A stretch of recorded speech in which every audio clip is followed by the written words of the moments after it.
Well, hey everybody, welcome to another edition of the Carter Hour. Well, as last week I told you when I was cleaning the engine here, we had a little bit of a belt mishap. The belt is starting to split, and this is the original belt of the car. The car's got 63,000 and some miles on it now, and it's, what now, 5 years old, so the belt is about due. So I went and purchased a belt that I was not really favorable about getting. It's a Duralast belt, and I don't know. I've never bought Duralast belts. I've always bought the Goodyear Gator backs, and I went to every parts store. I called every parts store that I possibly could find around my area, and none of them carry the Gatorback belts. And I don't know if somebody out there knows why all of a sudden the Gatorback belts aren't popular anymore. Is there any reasons? I don't know, but you know, this was pretty cheap. It was 24 bucks, but I don't know how well the belt will last. I don't know how well it will grip. So what I'm going to do is I'm going to get started. I'm going to actually take off the belt, and I'm going to show you. Below where the idler is, you stick a, is that the place? There's a place on here that you actually stick the breaker bar in. Yeah, that's it right there. Stick your breaker bar in there, and you pull the tension off the belt. It should come off the belt and pull it off. These Serpentine belts are really easy to replace unless you come into situations where you get a bunch of stuff in the way. So I'm going to go ahead and get the tools we need, and as you can see, the engine's still clean. Still looks great.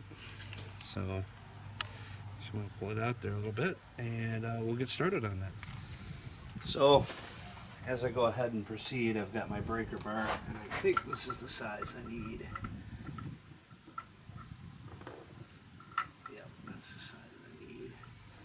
So I'm going to slip this puppy in there, and go ahead and give her a little twist, and it should come right off.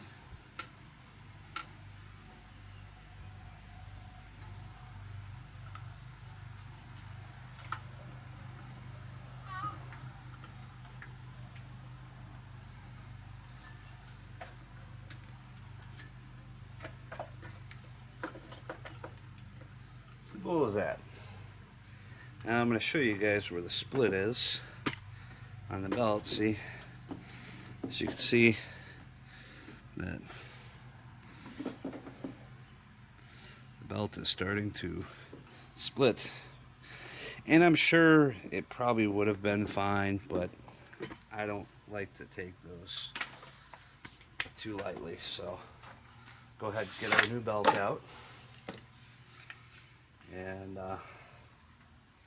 generally what I like to do is I like to route it first, and then put the tension on it. So what I'm going to do is pull this breaker bar off for a second, get her started.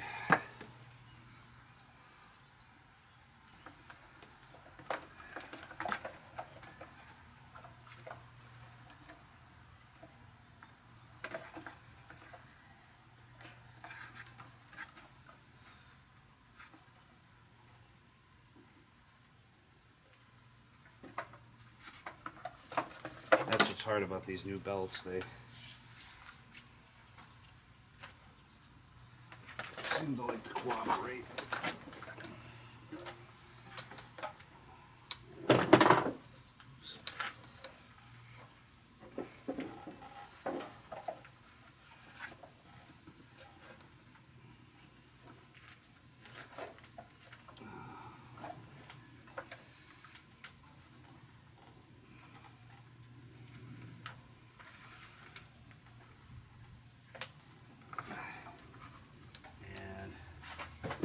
Put it around the compressor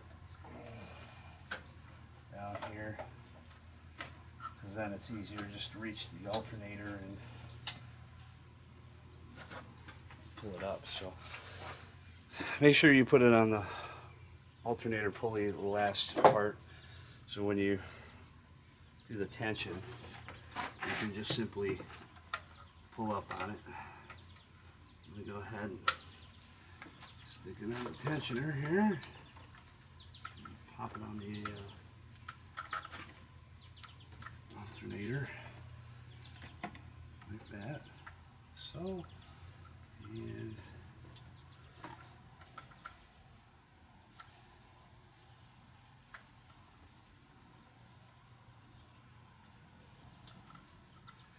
that's all there is to it. Oh, wait. Almost all there is to it. Oh, perfect. So real simple. I mean, it's real simple to put a new belt on your car, especially if you have the Serpentine system. Now if you have the V-belts, it's a little more work, but the Serpentine makes it so easy, especially with the automatic adjusting tensioner. But they usually charge you a lot of money to do this when the belt was like 24 bucks, and you know, you can go ahead and put it on yourself. All it takes is a simple breaker bar or a ratchet with the 3/8 size, and you can go ahead and put it on yourself. I mean, it makes it so much easier on the pocketbook, and it actually, you know, kind of lets you be free from having to pay somebody to do this job.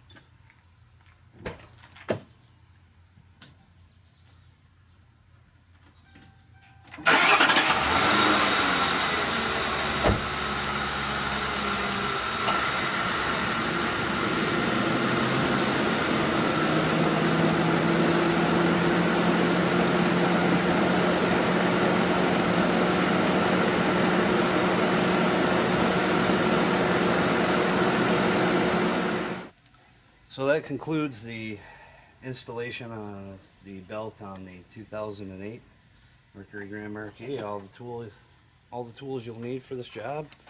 Simply a breaker bar, and I have a 1/2 inch to 3/8 adapter on there to do this particular job. So save yourself some money and do it yourself. All right, for another edition of the Carter Hour, thanks for joining. We'll see you next time.